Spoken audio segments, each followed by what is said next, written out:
अकबर बीरबल की कहानी। रेत से चीनी अलग करना। एक बार बादशाह अकबर, बीरबल और सभी मंत्रीगण दरबार में बैठे हुए थे। सभा की कार्यवाही चल रही थी।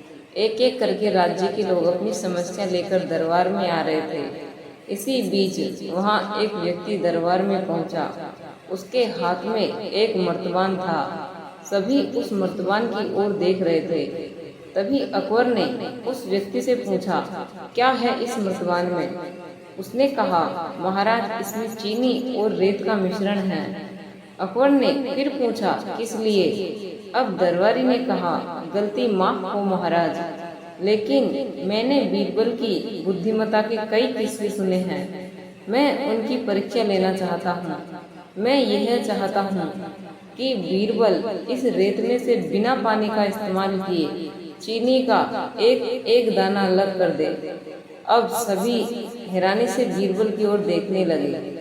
अब अकबर ने बीरबल की ओर देखा और कहा, देख लो बीरबल, अब तुम कैसे इस व्यक्ति के सामने अपनी बुद्धिमानी का परिचय दोगे? बीरबल ने मुस्कुराते हुए कहा, महाराज, हो जाएगा। यह तो मेरे बाएं हाथ का काम है। अब सभी लोग हैरान थे कि बीरबल ऐसा क्या करेंगे कि रेत से चीनी अलग अलग हो जाएगी। तभी बीरबल उठे और उस मर्तबान को लेकर महल में मौजूद बगीचे की ओर बढ़ चले। उनके पीछे वह व्यक्ति भी था। अब बीरबल बगीचे में एक आम के पेड़ के नीचे पहुंचे। अब वह मर्तबान में मौजूद रेत और चीनी के मिश्रण को एक आम के पेड़ के चारों तरफ फैलाने लगे।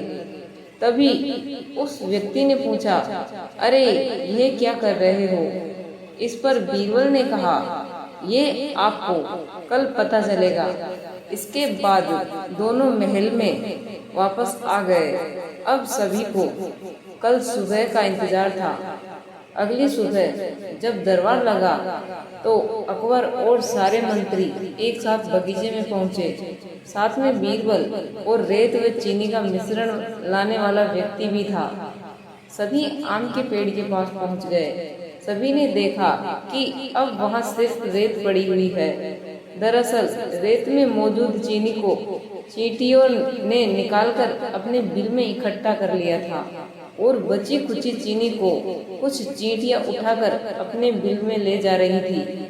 इस पर उस व्यक्ति ने पूछा, चीनी कहाँ गई? तो बीरबल ने कहा, रेत से चीनी अलग हो गई है। सभी जोर जोर से हंसने लगे। बीरबल की यह चतुराई देख अकबर ने उस व्यक्ति से कहा, अगर अब तुम्हें चीनी चाहिए तो तुम्हें चींटियों के बिल में घुसना पड़ेगा। इस पर सभी ने फिर से ठहाका लगाया और बीरबल की तारीफ करने लगे। कहानी से सीख, किसी को नीचा दिखाने का प्रयास आपके लिए हानिकारक हो सकता है।